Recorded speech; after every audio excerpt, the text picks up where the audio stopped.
వ్యాఖ్యమైన పరబ్రహ్మ తత్వాన్ని దాని స్వరూపాన్ని వివరించడమే శ్రీమద్భాగవతం అని పేరు. ఎక్కడ గాయత్రిని అధిష్ఠించి అధికరించి ధ్యానించబడుతున్నదో, వృత్రాసుర వధ ఎక్కడ ఉన్నదో తద్ భాగవతముచ్యతే అన్నారు. దాన్నే భాగవతం అన్నారు. ఇక్కడ ధర్మం అనేది నిరూపింపబడ్డది భాగవతం. కపటం లేని ధర్మం అన్నారు. పరమధర్మం, మాత్సర్యరహితమైన వారికి పరతత్వముగా గుర్తించదగినటువంటి పరబ్రహ్మ వస్తువును స్పష్టముగా చూపించి, వివరించి, వివేకించి బోధించిన మహత్తరమైన గ్రంథమే ఇది. నైమిషారణ్యంలో శౌనకాది మహర్షులంతా సత్రయాగం చేస్తూ సూత మహర్షి వారిని అనేక సందేహాలు అడిగితే అనేక పురాణాలు బయలుదేరినాయి. ఆ పురాణాలన్నీ విని విని ఇందులో ముఖ్యమైనటువంటి పరమధర్మమైన సూక్ష్మమేదో కొంచెం ఇంకా స్పష్టంగా వివరించమన్నాడు. ఎందుకంటే ప్రాయేణ అల్పాయుష సర్వే కళావస్మిన్ యుగే, కలియుగంలో ఆయుష్యం తక్కువ, బుద్ధి తక్కువ, జ్ఞానం తక్కువ. అనేక బాధలు, ఈతి బాధలు, ఉపద్రవాలతో ఉంటారు. అనేకమైన కర్మలు చేస్తూ ఉంటారు. వాటి వల్ల వచ్చేది సుఖం కాదు, సుఖం అనుకుంటారు కానీ దుఃఖాన్ని అనుభవిస్తూ ఉంటారు. కనుక సర్వజీవకోటికి శుభము, మంగళము, శాంతి, ఆనందము, సంతోషము కలిగేది ఏనాత్మా సంప్రసీదతి, దేని చేత మన బుద్ధి అనేది ప్రసన్నమవుతుందో, ప్రశాంతమవుతుందో. స్వామి, నీవు సర్వజ్ఞుడవు, వ్యాసానుగ్రహం పొందినవాడివి. నీ యొక్క అనుగ్రహం చేత మేము అది వినదలిచామని శౌనకాదులు చెప్పిన దానిలో పరమోత్తమైన ధర్మాన్ని చెప్పమని అడగ్గా, అప్పుడు సూతుల వారు ఒక్కసారి శుకయోగీంద్రుడికి నమస్కరిస్తారు. యం ప్రవ్రజంతమనుపేతమపేత కృత్యం ద్వైపాయనో విరహగాత ఆజుగా పుత్రాయితి తన్వయతయా తరవోభినేదు సర్వభూత హృదయం మునిమానతోస్మి. పురాణాలన్నిటిలోకి పరమతత్వ స్వరూపమైన మధురాతి మధురమైన ఆనందదాయకమైన బ్రహ్మతత్వాన్ని పిండి పితికినటువంటి గ్రంథమే శ్రీమద్భాగవతం. అది కూడా ఆంధ్రుల యొక్క మహత్తర అదృష్టమని చెప్పాలి. పోతన్న గారి చేతిలో పడ్డది ఆంధ్రీకరించడం. ఏమి పద్యాలు! భాగవతము తెలిసి పలుకుట చిత్రంబు, శూలికైనా తమ్మి చూలికైనా విబుధ జనుల వలన విన్నంత కన్నంత తెలియవచ్చినంత తేటపరతూ. ఎంత వినయంగా పోతన్న అంటున్నాడో చూడండి. ఆ పోతన ముద్దులు గారే మాటలు. అందుకే కరుణశ్రీ అంటారు, ముద్దులుగార భాగవతమున్ రచయించుచు పంచదారలో నదితివేమో గంటము మహాకవిశేఖర మధ్య మధ్య. అట్లద్దక వట్టి కంఠమున అట్టిటు గీచిన తాటియాకులో పద్యములందు ఈ మధుర భావములు ఎచ్చట నుండి వచ్చురా. ఏమయ్యా నీ మాధుర్యం! అచ్చపు జుంటితే నియల ఐందవ బింబ సుధారసాల గోర్వెచ్చని పాలమీ గడల విచ్చడి కన్నె గులాబి మొగ్గలన్మచ్చరకించు ఈ మధుర మంజుల మోగన శైలి నీవెచ్చట నేర్చినావు సుకవీ సుకుమార కళా కళానిధి.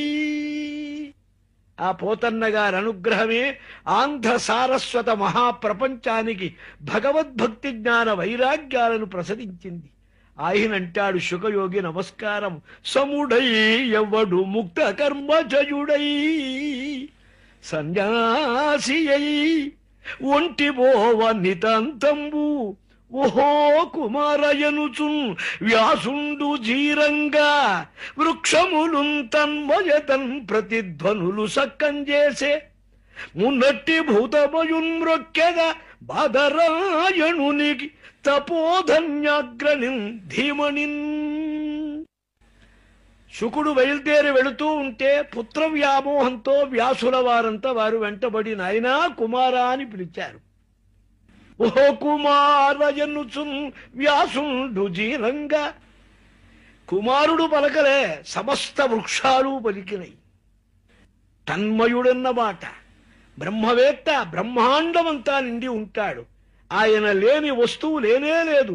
బ్రహ్మాండ వ్యాప్తుడైనటువంటి పరమ శుకయోగీంద్రుడికి నమస్కరించి, నారాయణునికి నరుని నమస్కరించి, ద్వైపాయనుడైన వ్యాసునికి నమస్కరించి, అయ్యా భగవంతుడైన వాసుదేవుని యందు భక్తి యోగం అనేది ప్రయోగింపబడినట్లయితే జనయతి ఆశు వైరాగ్యం జ్ఞానము చ యదహైతుకం. భగవద్భక్తి కలుగుతుంది. భక్తి వల్ల ఏం కలుగుతుంది? వైరాగ్యం కలుగుతుంది. వైరాగ్యం వల్ల ఆ భగవంతుని యొక్క స్వరూప జ్ఞానం, పరిపూర్ణ నిర్గుణ నిర్విశేష బుద్ధ ప్రత్యగ భిన్న భగవత్ రూప జ్ఞానం కలుగుతుంది. అంటే ఉపనిషత్తులు ఎన్ని విన్నా, బ్రహ్మ విచారాలు ఎన్ని చేసినా దూరే హరికథమృతాత్ యత్ నసంతి ద్రవచిత్త ఆశ్రుపులకోద్గమా. భగవంతుని దివ్యానంద వైభవాన్ని సంస్మరించినప్పుడు కలిగిన ఆనంద బాష్ప పులకాంకుర రోమాంచాదులు గనక కలగనట్లయితే ఈ జన్మ వ్యర్థం. ఎన్ని ఉపనిషత్తులు చదివినా, ఎన్ని విచారించినా కూడా ఏమీ తెలియదు. మనసా భగవాన్ సాత్వతం పతి. అందుకని మనస్సున్నది మనకు ఆలోచించడానికి, ఇతర విషయాలు ఆలోచించడం కాదు. శ్రోతవ్య కీర్తితవ్యశ్చ ధ్యేయ పూజ్య. స్తుతించాలి, సేవించాలి, అర్చించాలి, భావించాలి, కీర్తించాలి. ఎందుకంటే ఎవరి యొక్క దివ్యమైన ధ్యానంతో కర్మగ్రంథి నిబంధనము చిందంతి కోవిదాగా. వేత్తలైన వారు, నైపుణ్యం కలవారు, బుద్ధిమంతులైన వారు ఈ కర్మగ్రంథులు పీఠ మూడులను వదిలించుకుంటారు భగవంతుని యొక్క ధ్యానంతో, సేవతో. ఎప్పుడు కలుగుతుంది? భగవత్యుత్తమ శ్లోకే భక్తిర్భవతి నైష్టికి. నష్టప్రాయేషు అభద్రేషు నిత్యం భాగవత సేవయా. పరమాత్మ యొక్క అనుగ్రహం పొందిన పరమ భాగవతుల సేవ చేత అమంగళాలు, అశుభాలు మన జీవితంలో తొలగిపోతే అప్పుడు ఉత్తమ శ్లోకుడు, పుణ్యచరిత్రుడైన భగవానుడు యందు భక్తి కలుగుతుంది. అప్పుడే రజస్సు, తమస్సు, కామ, క్రోధ, లోభ, మోహ అరిషడ్వర్గాలన్నీ దూరమైపోతాయి. ప్రసన్న మనస్కుడవుతాడు. ప్రసన్న మనస్కుడైన వాడికి భగవద్భక్తి యోగంతో చీయంతే చ అస్య కర్మాణి దృష్టయేవ ఆత్మని ఈశ్వరే. ఆ బుద్ధి యందు పరమాత్మ యొక్క వైభవం ప్రకాశించినప్పుడు ఆ నిర్మల స్వరూపం ఆనందం కలుగుతుంది. అందుకే వేత్తలైన వారు ఈ జగత్తునంతా తోసివేసి భగవంతుని యందు చిత్తాన్ని పొందుతారు. పరమాత్మ ఈ జగత్తులో లోకాన్ని ఉద్ధరించడం కోసం పౌరుష రూపాలు ధరించాడు. సృష్టి మొదటి నుంచి అనేక అవతారాలు. లోకంలో చెప్పుకునేవి 10 అవతారాలైతే 10 కావు. భాగవతంలో స్పష్టంగా చూపించినవి 21 అవతారాలు. 21 అవతారాలు అనేక వైభవాలతో చూపించారు. దాన్ని అన్నీ కూడా చూపిస్తున్నారు వరుసగా లెక్క లేకుండా ఈ భాగవతం అనేటువంటి దాంట్లో. ఇందులో పరమాత్మ లోకంలో ఆరాధించబట్టానికి, అర్చించబట్టానికి, ధ్యానించడానికి, కీర్తించబట్టానికి పరమాత్మ అనేక రూపాలు ధరిస్తారు. అవసరమైనప్పుడల్లా పరమాత్మ వచ్చి అవతార రూపం ధరిస్తారు. మొట్టమొదలు సృష్టి మొదటిలో కౌమార సర్గం అన్నారు, దాన్ని సనత్కుమార రూపం ధరించారు. రెండో రూపంలో యజ్ఞవరాహ రూపం, హిరణ్యాక్షుణ్ణి సంహరించిన రూపాన్ని ధరించారు. 3 నారదావతారం ధరించారు. పాంచరాత్ర ఆగమాన్నంతా సృష్టించాడు నారదుడు ప్రత్యేకంగా. 4వ అవతారం నరనారాయణ రూపంగా ధరించాడు. 5 కపిలుడనే దేవహూతికి కుమారుడై నారాయణుడు కపిల మహర్షిగా అవతరిస్తారు. షష్ఠమత్రే రపత్యత్వం వృత ప్రాప్త అనసూయ ఆన్వీక్షకిం అలర్కాయ ప్రహ్లాదాదిభ్యవూచాను. శ్రీ దత్తాత్రేయ ఇంద్ర అవతారాన్ని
భరతవర్షం అనే పేరు వచ్చింది. 9వ అవతారం పృథు చక్రవర్తి వేణునికి మధించగా పుట్టినవాడు. భూమినంతా గోవుగా చేసి ఆ గోవును సమస్తమైన ఓషధుల్ని పిండాడు ఆ గోవులో నుంచి. 10వది మత్స్యావతారం. మన దశావతారాల్లో మొదలనుకునేది స్వామి యొక్క విభూతి అవతారముల్లో 10వది. 11వదే కూర్మావతారం. మందర పర్వతాన్ని ధరించి క్షీరసముద్ర మథనానికి సాయపడ్డారు. 12వది ధన్వంతరి అనే అవతారం. ఆయుర్వేద ప్రభావం, మూలికలు, వైద్యమంతా చూపించారు. 13వది మోహిని అవతారం.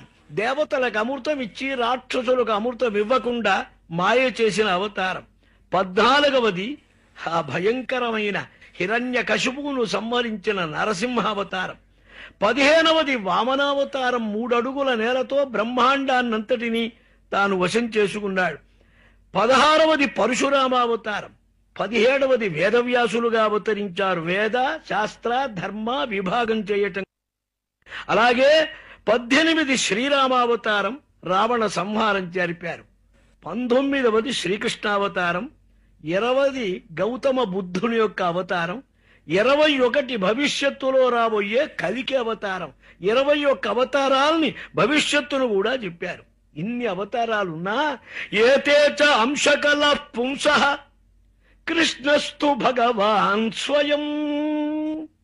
ఇవి భగవంతుని అంశాంశ అవతారాలు. పరమేశ్వరుని దివ్య చైతన్య వైభవంతో, ఆ చిద్రూప దివ్య వికాస విలాస జ్ఞానాలతో లోకాన్ని రక్షించడానికి అనేక అవతారాలు. రాక్షసుల్ని చంపడానికి రారు పరమాత్మ, జీవుల్ని ఉద్ధరించడానికి వస్తారు. అందుకే ఈ కల్కి అవతారం భవిష్యత్తులోది కూడా చూపించారు. దుష్ట శిక్షణ, శిష్ట రక్షణ, ఇన్ని అంశావతారాలు. అయితే అనేక బీజములు గర్భమందు కలిగిన జామకాయ వంటి అవతారంట. అన్ని విత్తనాలే లోపల. అనంతకోటి అవతారముల యొక్క పరిపూర్ణ స్వరూపమే శ్రీకృష్ణావతారం అన్నారు. జన్మ గుహ్యం భగవత ఏతత్ ప్రయతో నరః సాయం ప్రాతః గృణన్ భక్త్యా దుఃఖగ్రామాతు విముచ్యతే. ఈ భగవద్ అవతార విశేషాలు సాయంకాలం ప్రాతకాలం గనక చక్కగా కీర్తిస్తే, శ్రవణం చేస్తే సమస్త పాపక్షయం కలుగుతుందన్నారు. అలాగే పరమేశ్వరుని యొక్క అవతారాలు ఎవరు లెక్కబెట్టగలరు? పరమాత్మ సర్వసంపూర్ణుడు. స్వరూపావరణ చేత ఆత్మస్థానములో శరీరాన్ని చూచుకుంటున్నారు జగత్తంతా. ఈ శరీరం అన్నమయం, ఇది వ్యర్థం, పుట్టేది నశించేది. దీనికంటే శరీరాన్ని నడుపుతున్న ఒక చిదానంద స్వరూపం ఉన్నది. అదే భాగవతము యొక్క పరమార్థ తత్వం, భాగవత స్వరూపం. అయ్యా, ఇటువంటి దివ్యావతారాలన్నీ చెప్పారు కదా. అసలు శ్రీకృష్ణావతారం పరిపూర్ణంగా మాకు తెలియజేయటానికి చాలా అవసరం ఉంది.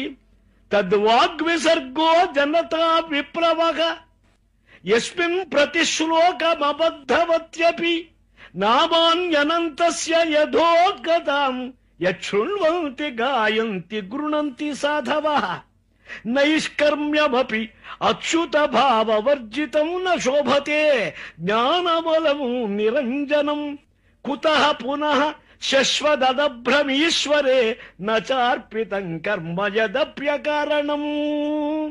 ఇటువంటి పరమేశ్వరుని యొక్క కీర్తనం చెయ్యని నోరు, ఆయన్ను స్తుతించని మాటలు, ఆయన్ని గురించి ప్రసంగించని ప్రసంగం వ్యర్థమన్నారు. సాధువులు కూడా, జ్ఞానులు కూడా, కైవల్యం పొందిన వారు కూడా ముక్తా అపి విగ్రహం కృత్వా భజంతే అంటారు భాష్యకారులు శంకరులు. మోక్షం పొందినా మనస్సును కల్పించుకొని ఆనందిస్తారట. దేనికోసం? ఆ భగవంతుని యొక్క దివ్య అనుగ్రహ ప్రభావ వైభవాన్ని ఆస్వాదించాలని, చూడాలని, ఏమైనా సరే ఆ పరమాత్మ యొక్క దివ్యానుగ్రహం కలగాలని, ఇటువంటి మహత్తరమైనటువంటి భగవత్తత్వ విశేషాన్ని చెబుతూ వినమన్నారు. అందుకనే ఈశ్వరుడికి దూరమై ఉంటుందో, ఆహా నువ్వు అమోఘమైన శక్తి గలవాడవయ్యా సూత మహర్షి, అడిగింది చెప్పగలవు. ఉరుక్రమస్య అఖిల బంధముక్తయే సమాధినా, సమస్తమైన ఈ భవబంధాలు తెంచడం కోసం, ఈ సమస్తమైన జగత్తును కూడా రక్షించడం కోసం పరమేశ్వరుడు అవతరించాడే. సర్వవేద ఇతిహాసానాం సారం సారం సముద్ధృతం సతు సంశ్రావమాస మహారాజం పరీక్షితం. 18 పురాణాలు రాశారు. సమస్త వేదాలు, వేదాంగాలు, వేద శాఖలు, ఉపవేదాలు, వేద శిఖలు అన్నీ చూపించారు. అన్నిటిలో సారాన్ని ఎత్తారట. ఈ సారం తీసి ఒక ప్రత్యేకమైన భాండంలో ఎత్తినట్లు శ్రీమద్భాగవతం తయారు చేశారు. ఇది తత్వసారం, భక్తి సారం, జ్ఞానసారం. లోకంలో ఉండే సారమంతా కూడా ఇందులో కనపడుతుంది. సర్వవేద ఇతిహాసానాం, వేదాలు, ఇతిహాసాలు సమస్తం కూడా ఈ మొత్తం యొక్క సారాన్ని తీసి ప్రాయోపవిష్టం గంగాయం పరీతం పరమర్షిభిః, ఆ గంగా నది ఒడ్డున ప్రాయోపవేశం చేస్తూ తక్షకుడి భయానికి ఉన్నటువంటి పరీక్షిన్ మహారాజుకు శ్రీ విష్ణుస్వామి చేత రక్షించబడ్డాడు గర్భమందే. ఆ గర్భమందు రక్షించబడ్డ ఆ పరీక్షిత్తుకు శ్రీ శుకయోగేంద్రుడు బోధించారు. అప్పుడు నేను కూడా విన్నాను. సూతుడు చెప్పాడు ఇక్కడ. ఆ శుకయోగేంద్రుడు పరమాత్మ యొక్క, వ్యాసుల వారి యొక్క కుమారుడు. వ్యాసపుత్రుడైనటువంటి శుకయోగేంద్రుడు తత్ర నివిష్టః తదనుగ్రహాత్ సోహం వహ శ్రావయిష్యామి, అక్కడ నేను కూడా ఉన్నాను. నా అదృష్టం, నా పుణ్యం వల్ల ఆ భగవత్తత్వ స్వరూపాన్ని నేను గుర్తించగలిగాను. భగవత్తత్వ జ్ఞానం వినటం అంటే ఎంత పుణ్యం ఉండాలి. పురాకృత పుణ్య జన్మ సంస్కారం చేతగాని ఆ కోరిక కూడా కొలగదు. కావాలంటే వస్తుందా? కోరుకుంటే కలిగేది కాదు. కోరుకోకుండా కోరిక కూడా ఎలా కలుగుతుంది? ఆ పుణ్య జన్మ సంస్కారం చేత. ఇదం భాగవతం నామ పురాణం బ్రహ్మ నిర్మితం ఉత్తమ శ్లోక చరితం చకార భగవాన్ ఋషి. ఉత్తమ శ్లోకుడైన పరమేశ్వరుని యొక్క దివ్య చరిత్ర ఇది. బ్రహ్మస్వరూపం, వేదం వంటిది. నిగమ కల్పతరోర్గళితం ఫలం, అందుకే చెప్పారు వేదాలనేటువంటి ఒక కల్పతరువుకు, కల్పవృక్షానికి ఒక పండు పండింది. అది పండింది. మామూలు కాయ తెచ్చి మనం పంట పండిస్తాం గడ్డిలో వేసి, మామిడి పండు. కానీ ఇలా కాదు, దానంతలదే పండింది. దానంతది పండినప్పుడే తొడిమ నుంచి తానంతల తాను పడుతుంది. తొడిమ నుంచి కిందికి రాలిపడ్డప్పుడు దాని రుచి స్వరూపం సంపూర్ణం. ఆ దాని అటువంటిదిట శ్రీమద్భాగవతం అంటే. ఇది అంతా రసమేనన్నారు. ఏ మామిడికాయ తీసుకున్నా చెక్కు కొంత, పీచు కొంత, టెంక కొంత పోతుంది. ఇందులో వ్యర్థమైన పదార్థమే లేదు. బత్తాకాయ తీసుకుంటే, నారింజకాయ తీసుకుంటే తొనలు, ఈనలు, అన్ని చెక్కులు అన్నీ తీసేసుకోవాలి. ఇది అలా కాదు, మొత్తం మొత్తం మింగటమే. మింగటం కూడా కాదు, తాగటం అన్నారు. పిబత భగవతం రసమాలయం. లయంలో కూడా నశించనిది, సృష్టి స్థితి లయాల కారణభూతమైనది, బ్రహ్మజ్ఞానం కల్పించేది, భగవదనుగ్రహ పాత్రమైనది ఈ శ్రీమద్భాగవతం. వేదముల యొక్క సారమే భక్తి జ్ఞాన వైరాగ్యములు సర్వము కూడా భాగవతంలో చూపిస్తారు. ఉత్తమ శ్లోక చరితం, ఆ పరమేశ్వరుని సగుణ సాకార లీలా విశేషాలతో జ్ఞానమంతా చెబుతూ ఉంటారు, భక్తితో కలుపుతారు. ఆ ఫలభక్తి, సిద్ధభక్తి, పరిపూర్ణ భక్తి, ఏకాంత భక్తి, పరాభక్తి, అదే జ్ఞానం అన్నారు. అదే శ్రీమద్భాగవతముందున్నటువంటి పరమ రహస్యం.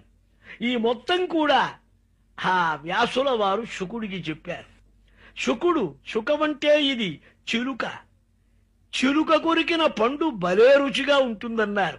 చిలుక అంటే శుకుడు. ముందు శుకుడి ద్వారా వచ్చింది ఈ భాగవతం కనుక ఇది పరమరస స్వరూపం, అమృత రసం అన్నారు. అక్కడే తాను కూడా విన్నానని సూతుడు చెప్పుకుంటున్నాడు. మీకు చెబుతానన్నారు. కృష్ణే స్వధామ ఉపగతే ధర్మ జ్ఞానాదిభిస్సగ కలౌ నష్టదృశాం ఏషః పురా అర్కః అధునోదిత. ఎప్పుడు రాశారు ఈ గ్రంథం? ఇది ఎప్పుడు తయారైంది? దానికి కూడా చెబుతున్నారు. కృష్ణావతారం సంపూర్ణంగా యదుకుల పరివారాలతో అంతర్ధానం అయిపోగా కృష్ణావతార అనంతరం, అంటే కృష్ణావతారం ఎప్పుడు సమాప్తయిందో ఆ రోజే కలియుగం 1వ తారీఖు. ఆ తరువాతదంతా ద్వాపర కలి సంధి సంధ్యంశల కింద లెక్క. కురుక్షేత్ర యుద్ధం కూడా ద్వాపర సంధి సంధ్యంశలే అన్నారు. శ్రీమద్ మహాభారతాన్ని కూడా కురుక్షేత్రం అయిన తర్వాతే రాశారు వ్యాసుల వారు. శ్రీకృష్ణస్వామి ఎప్పుడు అంతర్ధానమైనారో, కలిపురుషుడు బయలుదేరాడో అప్పుడు జగత్తులో జీవకోటికి జ్ఞానం అనే దృష్టి నశించిపోతుంది. ప్రాకృత విషయముల మీదే మనస్సెప్పుడూ ఉంటుంది. కనపడేవి ప్రపంచ వ్యవహారాలు కాని నిష్ప్రపంచం, లోకాతీతమైన భగవత్తత్వం అనేది అర్థం కాదు.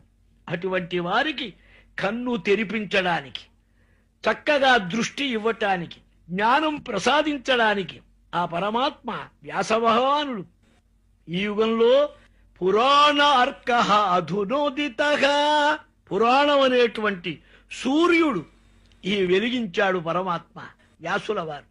ఈ వెలిగించిన దాన్ని శుకయోగేంద్రుడు తీసుకున్నాడు. అక్కడే ఉంది ఈ మహాభాగ్యం. మనకెంతమందో ఆంధ్రీకరించారు, కానీ ఏ భాషలోనైనా భాగవతానికి తెలుగు చేత పోతన వంటి తెలుగు చేత ప్రపంచంలో లేదు. అది పోతనకే దొరికింది. పలికెటది భాగవతమట, పలికించెడువాడు రామభద్రుండట, పలికిన భవహరమగునట, పలికెదా వేరొండు గాథ పలుకగా నేరా. ఏది పలికితే నా జన్మ సార్థకమవుతుందో, ఏది పలికించేవాడు పరమాత్మో, భాగవతం భగవంతుడే పలికించాలే, మనుష్యుడెవడు పలకలేడు. ఎందుకని? ఆయన మహామహిమను అర్థం చేసుకోగలవాడు ఉంటాడా జీవకోటిలో? ఎవడైనా అర్థమైందంటే అది భగవదనుగ్రహమే. భగవదనుగ్రహం ఉండి తానే నడిపించాడని చెబుతున్నాడు. అందుకనే ఎవ్వరికి ఇవ్వనన్నాడు ఈ భాగవతం. ఇమ్మనుజేశ్వరాధములకిచ్చి పురంబులు వాహనంబులు కొన్ని పుచ్చుకొని సొక్కి శరీరము వాసి కాలుచే సమ్మట పోటులంబడక సమ్మతితో హరికిచ్చి చెప్పే ఈ బొమ్మెర పోతరాజొకడు భాగవతము జగద్ధితమ్ముగన్. ఎవరికి అంకితం చెయ్యలే. ఆ జానకీ జాని రమారమణుడు శ్రీయపతి శ్రీ రఘురామస్వామి పలికించాడు గనక ఆయనకే అంకితం చేశాడు. పలికించింది రాముడు, పలికింది కృష్ణుని కథ. ఇక్కడే విచిత్రం. రాముడే కృష్ణుడు, కృష్ణుడే రాముడు అభేదమైన స్థితిని పోతన్న గారి దాంట్లో చూచుకోవచ్చు. ఆ పోతన్న నిర్భయంగా చెప్పేశాడు. బ్రహ్మానందంగా చూపిస్తాడు. ఆ పోతన యొక్క స్వరూపం అంతా భాగవతంలో ప్రకాశిస్తుంది. సంస్కృత భాగవతానికి ఏమీ ఇబ్బంది లేని తెలుగు భాగవతం. ఇంకా ఎన్నో రహస్యాలు, మూల భాగవతంలో ఉన్న రహస్యాలను కూడా లాక్కోని చెప్పాడు. కొన్ని మనకు కనపడనివి, మూలంలో కనపడనివి ఆయన చూచాడు. అది భక్తి ప్రభావం. అందుకే ఏ రాత్రి కలగంటివయ్యా, ఎవరు చెప్పిరయ్యా, సహజ పాండితికి ఇది నిదర్శనమటయ్యా. ఎవరు చెప్పారయ్యా నీకు ఈ రహస్యాలన్నాడు మా కరుణశ్రీ. అందుకని అద్భుతమైనటువంటి ప్రభావంతో శ్రీమద్ భాగవతాన్ని శౌనకాదులంతా కూడా వింటున్నారు. సూత పౌరాణికుడు చెబుతున్నారు క్రమంగా. ఇలా చెబుతున్నటువంటి వారిని కులపతి అయిన శౌనకుడు మరల ప్రశ్నిస్తున్నాడు. స్వామి, ఈ మహావైభవాన్ని మీరు చెప్పారు కదా, లోకము యొక్క కళ్యాణం కోసం కదా, ఎప్పుడు జరిగింది? వ్యాసావతారం ఎప్పుడు జరిగింది? ఎప్పుడు దాని యొక్క స్వరూపం? ద్వాపరే సమనుప్రాప్తే తృతీయే యుగ పర్యయే జాతః పరాశరాద్యోగి వాసవ్యం కలయా హరేగే. ద్వాపరం చివర భాగానికి వచ్చింది. యుగం మార్పు రాబోతున్నది. పరాశరుని వలన వ్యాసుల వారు అవతరించాడు భగవానుడు. భగవంతుడే అవతరించాడు. కారణం ఏమిటి? భగవంతుడు అవతరిస్తే గాని ఇది ఎవరూ కూడా ఇతరులు ఈ మహత్తరమైన తత్వాన్ని చెప్పలేరనే భావాన్ని చూపించారు. ఉచ్ఛిష్టలేప అనుమోదిత ద్విజై తదపస్థ కిల్బిషగా. మనం తినే వస్తువు భగవన్ నివేదితమైనప్పుడు నీ అంతఃకరణకు పరిశుద్ధత కలుగుతుంది. అది అపవిత్రమై మాలిన్యమై భగవంతుని పేరు లేని తిండి తిన్నప్పుడు నీకు కామక్రోధాలు పెంచడానికి కారణమవుతుంది. ఆ తిండి ఆ వారి ఉచ్ఛిష్టం తినటం చేత నేను పరిపక్వ స్థితి క్రమంగా కలిగింది. తత్ర అన్వగం కృష్ణ కథా ప్రగాయతాం అనుగ్రహేణ అశృణవన్ మనోగరాగా కథ.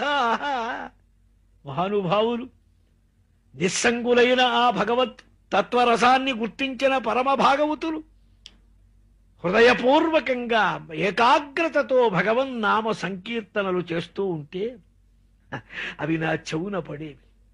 వినగా వినగా మనం ఏది ఎక్కువ వింటామో అందే మనస్సు కుదురుతుంది.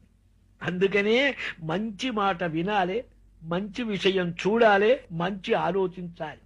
కీర్చబానం మునిభిర్మహాత్మభి భక్తి ప్రవృత్త ఆత్మరజస్తమోపహ.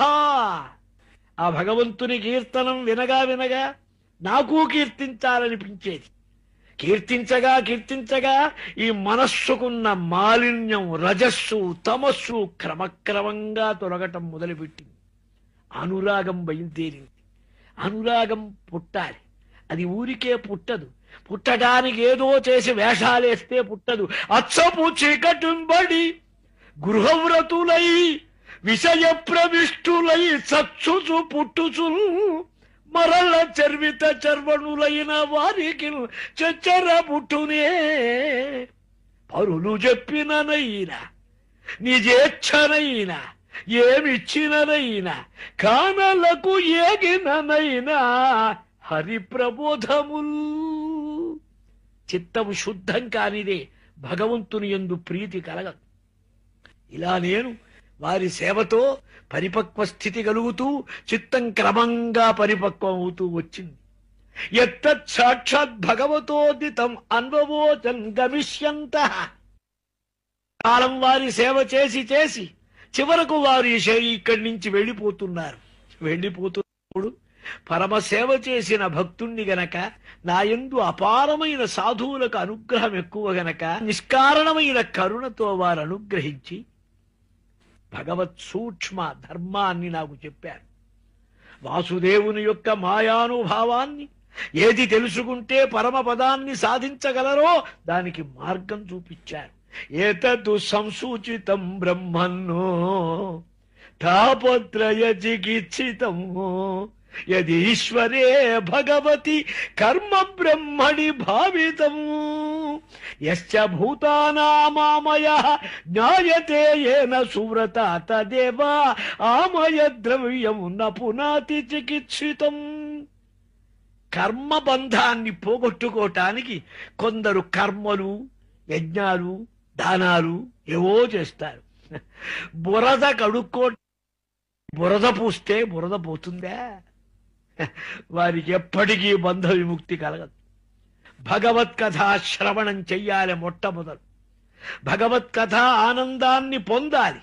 అప్పుడు మనస్సుకు భగవంతుని కథ యందు అభిరుచి కలుగుతుంది. ఆ కలగటం వల్ల ఏమవుతుంది? మహాపురుషుల సేవ దొరుకుతుంది. వారి సేవ వల్ల మనకు వారి అనుగ్రహం లభిస్తుంది. మహాపురుషుల అనుగ్రహ కృపా కటాక్ష వీక్షణ ప్రసారం కలిగితే చాలు ఆ భగవద్ధర్మమందు శ్రద్ధ, నమ్మకం, విశ్వాసం కలుగుతుంది.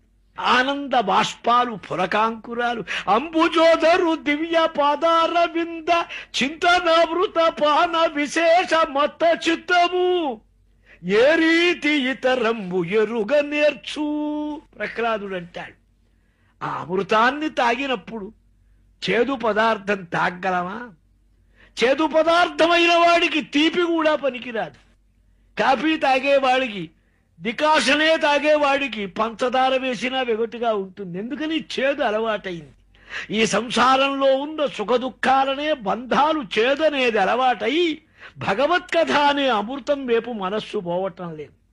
ఎప్పుడు భగవంతుని యందు ఆసక్తి కలిగిందో ఈ దేహద్వయానికి వివిక్తం అంటే స్థూల సూక్ష్మ శరీరాలు రెండిటికీ దూరమైన దృఢమైన ఒక జ్ఞానం కలుగుతుంది. ఆ జ్ఞానం కుదురుగా కలిగినప్పుడు నిజమైన ప్రేమ కలుగుతుంది. భక్తి అంటే ప్రేమ. మనకి ఇంటి మీద, ఇల్లాలి మీద, పిల్లల మీద, వాహనాల మీద ప్రేమ ఉంది కానీ భగవంతుడి మీద లేదు. ప్రేమ మనకు తెలుసు, అనుభవంలో అటు తిరక్కపోతున్నది. ఎందువలన?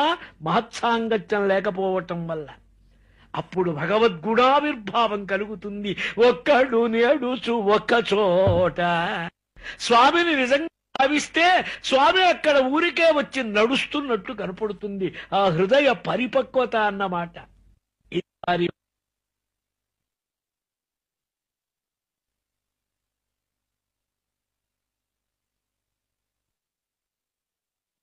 అవతార వైభవ అప్రాకృత దివ్య స్వరూప ఓం నమో భగవతే తుభ్యం వాసుదేవాయ ధీమహి ప్రద్యుమ్నాయ అనిరుద్ధాయ నమః సంకర్షణాయ చ.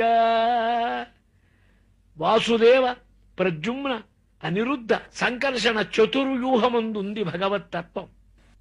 ఆ ధ్యానం కుదిరింది. ఈ మంత్రమూర్తిని ధ్యానించడం కుదిరింది. ఇలా చాలా అనుగ్రహింపబడ్డాను వారి చేత, మహాపురుషుల చేత. ఇది విన్న వ్యాసుల వారు అడిగారు, వారు వెళ్ళిపోయిన తరువాత నీ పని ఏమైందన్నారు నారదుల వారిని. వారంతా వెళ్ళిపోగా జ్ఞానం, వివేకం కలిగింది, వైరాగ్యం కలిగింది. కానీ ఒక్కడే కుమారుడు మా తల్లికి. ఆమె ముసలిది, తండ్రి లేడు, నా మీదే ప్రాణం పెట్టుకుంది. ఆ పిచ్చి బంధం నాకెలా వదలాలి? చూడండి, జ్ఞానం కలిగినప్పుడు అనురాగంతో తన వారి ప్రేమ కూడా బంధమే అవుతుంది. ఇది తనంతట తాను తొలగిపోవటం ఎలాగా ఆలోచిస్తున్నా. ఇలా ఉండగా ఒకరోజు పాపం రాత్రి కాలంలో మా అమ్మ పెరట్లో ఉన్న ఆవును పాలు పితకటానికి వెళ్ళింది. అక్కడ ఒక సర్పం ఆమెను కరిచింది. మృతురాలు చచ్చిపోయింది. బంధం వదిలిపోయిందనుకున్నా. ఏ బంధం చేత నేను భగవన్ నిరతరశయ ఆనందాన్ని పొందలేకపోతున్నానో ఆ బంధం తొలగిందని అనిపించింది. ఏకాయేవా అతియాతోహం. ఒక్కడే బయలుదేరా. ఎక్కడికి? నగరాలు కావు, పట్టణాలు కావు, వివిక్తమైన అరణ్యంలోకి వెళ్ళిపోయిన ఘోరమైన అరణ్యం. క్రూర మృగ, క్రూర జంతు, క్రూర పక్షి సముదాయం యొక్క భయంకర ధ్వానాలున్నాయి. అలసిపోయినా, ఆకలి అయింది. ఒక కోనేరు కనపడ్డది. స్నానం చేశా. శ్రమ తీర్చుకొని కూర్చున్నా. పరమాత్మ యొక్క చరణార విందాన్ని ధ్యానం చేస్తూ కూర్చున్నా. ఆ ధ్యానంలో ఆనందం కలిగింది. ప్రేమ అతిభర నిర్భిన్న పులకంగ అతి నిర్వృత ఆనంద సంప్లవే లీన నాపశ్యముభయం మునే. మహాయోగులు యమ నియమ ఆసన ప్రాణాయామ ప్రత్యాహార ధారణ ధ్యానాలు చేస్తే భక్తుడు సులభంగా చిత్తాన్ని ఒక్కసారి అలా తిప్పి సులలితమైన మధురమైన ఆర్ద్రమైన ఆర్తితో కూడిన అమృత స్వరూపమైన ఆ చిత్తాన్ని భగవత్పాదముల ఎందు తిప్పుతాడు. ఆ భగవత్ ప్రేమ అనే భారం చేత పులకాంకురాలు కలిగినాయి. అత్యంత ఆనందబంధుర చిత్తున్నైపోయిన ఈ స్థూల శరీరం తెలియలే, సూక్ష్మ శరీరం తెలియలే. ఆ మనస్సుకు ఆనందమైన ప్రియమైన మధురమైన సుందరమైన అద్భుతమైన భగవద్రూపమే చిత్తానికి గోచరిస్తున్నది. ఆయన్ను చూడదలుచుకున్న ఒక్కసారి తళుక్కున మెరిశాడా పరమాత్మ. కోమల శ్యామల మంజుల రమణీయ దివ్య సౌందర్య లావణ్య ధామంగా ఒక్కసారి దర్శనం చిత్తానికి. ఆ పెన్నిది దొరికిన పేదవలె నేను ఆనందించా. ఆహా, మరల కనపడలేదు. విసిగా వేసారా, దుఃఖించా, వెతిగా, తిరిగా. అశరీర వాక్కుగా భగవంతుడన్నాడు, నాయనా హంత అస్మిన్ జన్మని భవాన్ మా ద్రష్టుమిహర్హతి. లోకంలో ఎవరికైనా ఒక్కసారి భగవంతుడు స్వప్నంలోనో ఏదో కనపడితే మేము మహాయోగమైపోతామనుకుంటారు. మర్నాటి నుంచి భోగాలు మొదలు పెడతారు, నాశనమైపోతారు. పరమాత్మ ఒక్కసారి కనపడి మాయమవుతాడు. ఎందుకని మాయమవుతాడు? అతని యందే మన మనస్సు నిరూఢంగా ఆ పిక్చర్ చూచుకున్నాం కనుక ఆ ప్రతిబింబాన్ని అనుసంధానం చేయటం కోసం, నీకు నా మీద ధ్యాస కలగటం కోసమే నేను దర్శనమిచ్చా. సంపూర్ణంగా నన్ను చూచే అవకాశం ఈ జన్మలో నీకు లేదు నాయన. బాగా కృషి చెయ్యి, బాగా ధ్యానించు, బాగా ఆలోచించు. సత్సేవయా అదీర్ఘయా తే జాత మయి దృఢామతి. భగవదవతారాలే కావు భాగవతం అంటే. భగవదనుగ్రహం పొందిన పరమ భాగవతుల వైభవం కూడా చూపిస్తారు. భక్తిరస అమృతాన్ని ఆస్వాదించిన సాధువుల యొక్క సేవ చేశావు, సాంగత్యం చేశావు. మహాపురుష సాంగత్యం ఉన్నదే నీకు ఈ దృఢమైన బుద్ధి కలిగింది. అబ్బాయి, ఇలాగే నెట్టు. వెళ్ళగా వెళ్ళగా వెళ్ళగా నీ బుద్ధి స్థిమితమవుతుంది. నా మీద మనస్సు నీకు తొలగకుండా ఉండటానికి దర్శనమిచ్చా అని తన్మహద్భూతం నభోలింగం ఐశ్వరం తస్య మహతో భూతస్య నిశ్వసితం యదృగ్వేదో యజుర్వేద సామవేద. ఆ మహాభూతం నుంచే ఈ వేదాలన్నీ బయలుదేరినాయి. మహాభూతం అంటే పరమాత్మ, మనమంతా చిన్న భూతాలం. పరమాత్మ మహద్భూతం. ఏకో విష్ణుర్మహద్భూతం పృథగ్వ్యాప్య. ఒక్క మహావిష్ణువే పరమభూత స్వరూపం. ఆ పరమేశ్వరుడు శరీరంగా చెప్పాడు. వెంటనే నమస్కరించా, సాష్టాంగ నమస్కారం చేశా. నామాని అనంతస్య గతత్రప పఠన్ను. భగవన్నామం పక్కవారు ఏమనుకుంటారో అని సిగ్గుపడకుండా ఉచ్చరించాలండి. దేహభ్రాంతి లేకుండా ఉచ్చరించాలి. నిజమైన భగవన్నామం ఆనంద బాష్పాలు తనంతట తాను రావాలి, శరీరం మరవాలి. అదే కుంభకం అన్నారు. ఆ దివ్యస్థితి మనస్సుకి ఎప్పుడు కలిగిందో లేని ప్రపంచం అంతా నిజంగా లేకుండా పోతుంది. ఉన్న భగవంతుడే సాక్షాత్కరిస్తాడు. ఏవం కృష్ణమతేర్బ్రహ్మన్ను అసక్తస్య అమలాత్మనః కాల ప్రాదుర్భవాత్. భగవంతుడు కనపడలే చచ్చిపోదాం అనుకోకూడదు. చచ్చేది ఆ టైం వచ్చినప్పుడు. శరీరం అదే పోతుంది, రాలిపోతుంది. ఆకు ఎండిపోతే నువ్వు రాల్చక్కర్లే. శరీరం కూడా అంతే. ప్రారబ్ధాధీనంగా ఈ శరీరం రాలిపోతుంది. ఆ తాం శుద్ధాం భాగవతీం తను ప్రారబ్ధ కర్మ నిర్వాణ. ప్రారబ్ధం అనేది తొలగి ఈ పాంచభౌతికమైన ఈ స్థూల శరీరం నశించింది. కల్పమైపోయింది బ్రహ్మకల్పం. పరమేశ్వరుడు యోగమాయా స్వరూపుడై ఆ సముద్రంలో పవళించి ఉన్నాడు నారాయణుడు. సూక్ష్మరూపంగా ఆయనలోకి చేరా నేను. ప్రళయకాలం అంతా అలాగే ఉన్నా. మరలా బ్రహ్మగారు నాభికమలంలో నుంచి వచ్చాడు. ఆ నాభికమలంలో నుంచి రాగానే మరీచి మొదలైన మహర్షులంతా ప్రాణాల నుంచి బయలుదేరి వచ్చారు. వారితో పాటు నేను కూడా బ్రహ్మమానసిక పుత్రుణ్ణైన మహర్షిగా, జ్ఞానిగా నేను అవతరించా. ఈ ముల్లోకాలని వ్యాప్తి చెందుతూ తిరుగుతా. నేను తిరగని చోటు లేదు, నేను ఉండని చోటు లేదు, నేను గానం చెయ్యని భగవన్నామం లేదు. నేను అనేక గానాలు వింటూ ఉంటా. ఇదిగో ఆ భగవంతుడు అనుగ్రహించి ఇచ్చినటువంటి ఈ దివ్యమైన వీణ ఉంది నాయనా, చూడు వ్యాస. ఇమం వీణం స్వర బ్రహ్మ విభూషితం.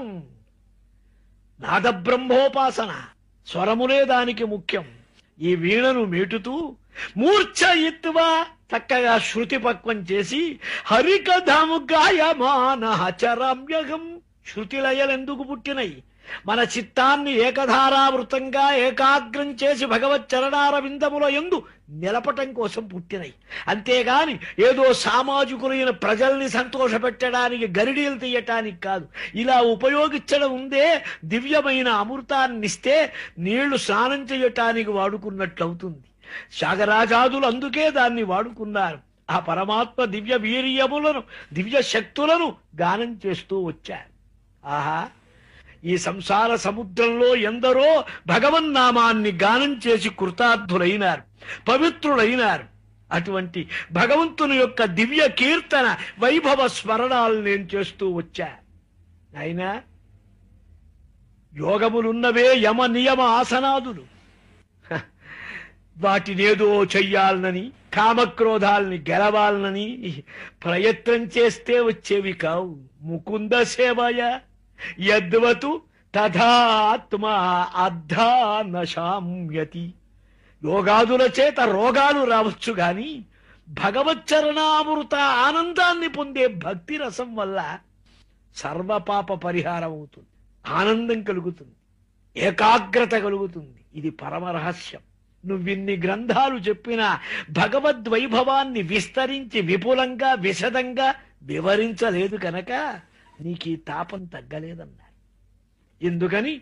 పరమేశ్వరుడిగా ఆనందం కల్పించే జన్మ కర్మ లీలా గుణ వైభవ కథ విశేషాలు వర్ణించు, స్తోత్రం చెయ్యి, వివరించు, చక్కగా విపులం చెయ్యి అని చెప్పి వెళ్ళి వస్తానని వీణను మీటుతూ నారద మహర్షి వారు వెళ్ళిపోయినారు. ఆహా, ఎంత ధన్యుడు దేవర్షి! ఆ పరమేశ్వరుడి దివ్య లీలా వైభవ గుణగణాలని గానం చేస్తూ తుమ్మెద వికసించిన పుష్పమందని మకరంద రస అమృతాన్ని ఆస్వాదించి తృప్తి చెందనట్టుగా భగవన్నామామృతాన్ని ఆస్వాదిస్తున్నాడు కదా. నారదుడు వెళ్ళగానే బ్రహ్మనది అయిన సరస్వతి నది యొక్క ఒడ్డుకొచ్చి కూర్చున్నా. శమ్యాప్రాసం అని నా ఆశ్రమం అది. ఆ శమ్యాప్రాసం అనే చోట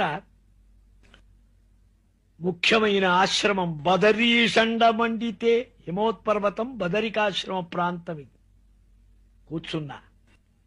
మనస్సును చక్కగా భగవంతుని యందు గీలింపజేశా.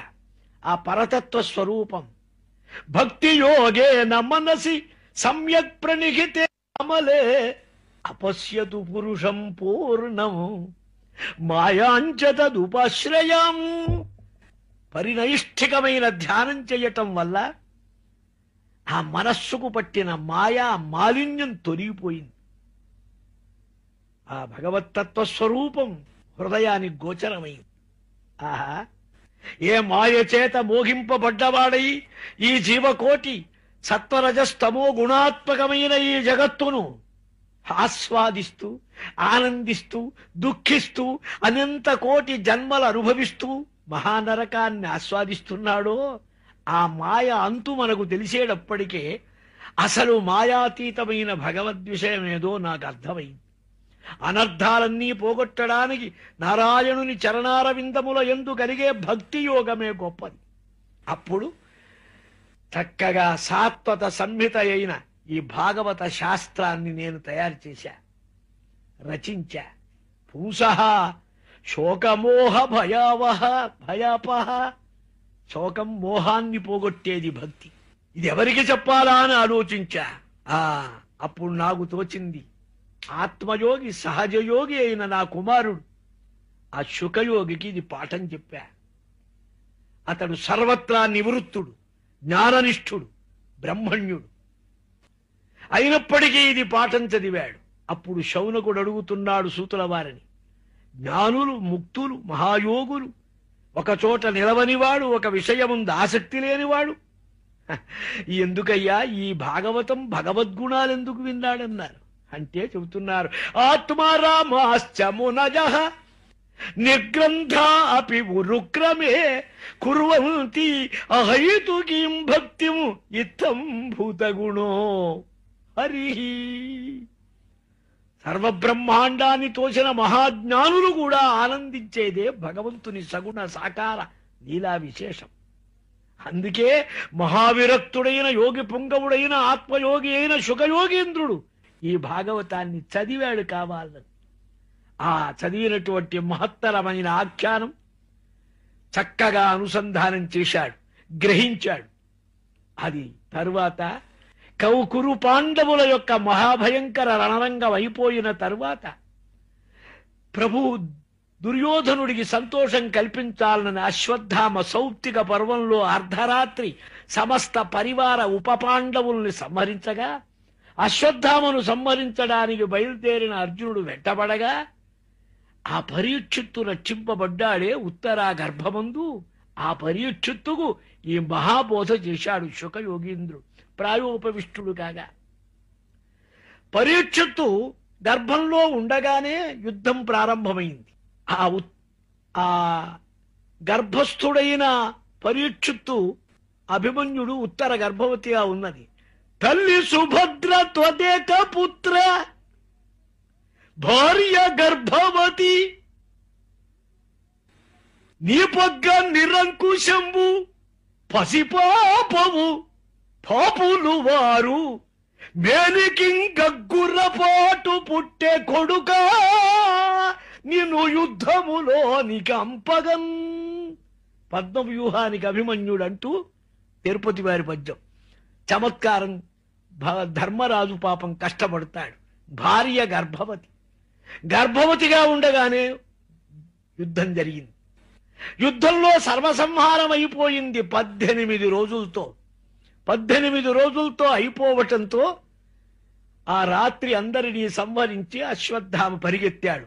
వెంటబడ్డారు కృష్ణార్జునుడు. వేత్తేదము ద్రోణపుత్రస్య బ్రాహ్మ్యమస్త్రం ప్రదర్శితం నైవాసౌ వేద సంహారం ప్రాణబాధ ఉపస్థితే.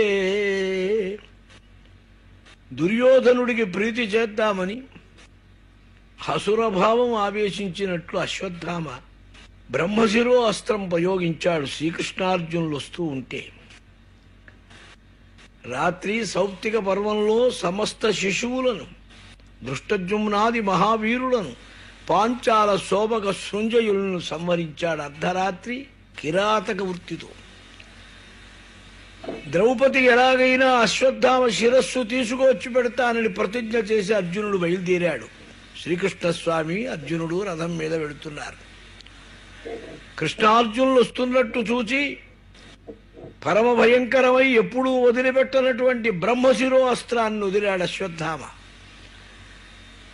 వెంటనే స్వామి చెప్పారు, అర్జున బ్రహ్మశిరో అస్త్రం వేశాడురా అశ్వత్థామ. దీనికి ఉపసంహారం వాడికి తెలియదు, దీనికి ప్రతిక్రియ అంటూ లేదు. నువ్వు కూడా వేసేయి, ముందు ఆపటానికి అదొక్కటే అవసరం అన్నారు. సందతే బ్రహ్మాస్త్రాన్ని, బ్రహ్మశిరో అస్త్రాన్ని అర్జునుడు కూడా వేశాడు. ఆ 2 అస్త్రాలు భయంకరమైన లోకానికి అద్భుతమైన విప్లవం, వినాశాన్ని కల్పించేటట్టు కనపడితే వ్యాసుల వారు, నారదుల వారు వచ్చిన ఆయన ఇది ఎక్కడ పని, ఉపసంహరించండి అన్నారు. అర్జునుడు ఉపసంహరించారు. అస్కలిత బ్రహ్మచర్య వ్రతం కలవాడు. పరమేశ్వరుడు ఎప్పుడూ బ్రహ్మచారి. అశ్వత్థామకు బ్రహ్మచారే గాని, పెళ్లి గాని బ్రహ్మచారే గాని బ్రహ్మచర్య వ్రత నిష్ట లేదు.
శిష్యపుత్రులని కూడా అనుకోకుండా చంపావు నువ్వు దుర్మార్గుడి.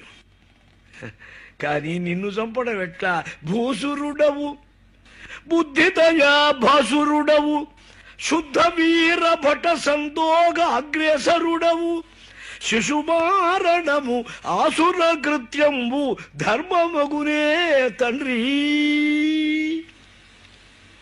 చిన్న పిల్లల్ని, పసివాళ్లను, నిద్రపోతున్న వాళ్లను, శత్రువు వస్తాడని తెలియని వాళ్లను, మైమరచిన వాళ్లను చంపుతావా?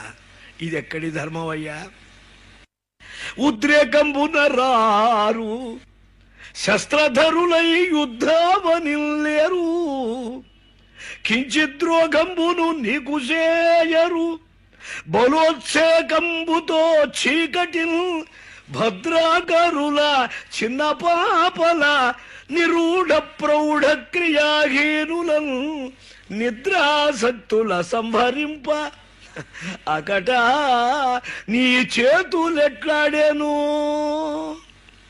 ఎలా వచ్చినాయి చేతులు నాయన? బ్రాహ్మణుడవే, గురుపుత్రుడవే, నీకిది తగునా? ద్రౌపది అంటున్నది. అని నిన్ను చంపడం న్యాయమా? అక్కట పుత్రశోక జనితాకుల భార విషణ్ణ చిత్తనై పొక్కుచునున్న భంగి నిరుబోరా కిరీటిని బొద్దు చేసి నేడిక్కడికి తెచ్చుట సహింపనిదై భవదీయ మాత నేడెక్కడ ఎట్టి శోకమున ఏ క్రియ ఏడ్చుచు బొక్కుచున్నదో. పుత్ర ప్రేమ ఎవరికైనా తప్పదు. నీ తల్లి ఎంత దుఃఖపడుతుందో పాపం. నీ తల్లి దుఃఖపడకూడదు. మాకు గురుపత్రి, పూజ్యురాలు, ద్రోణునితో సిఖింబడక ద్రోణ కుటుంబని ఉన్నదింట, అక్షీణ తనూజ శోక వివశీకృతనై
అయిన భవత్పదాబ్జమును విశ్వేశ విశ్వరా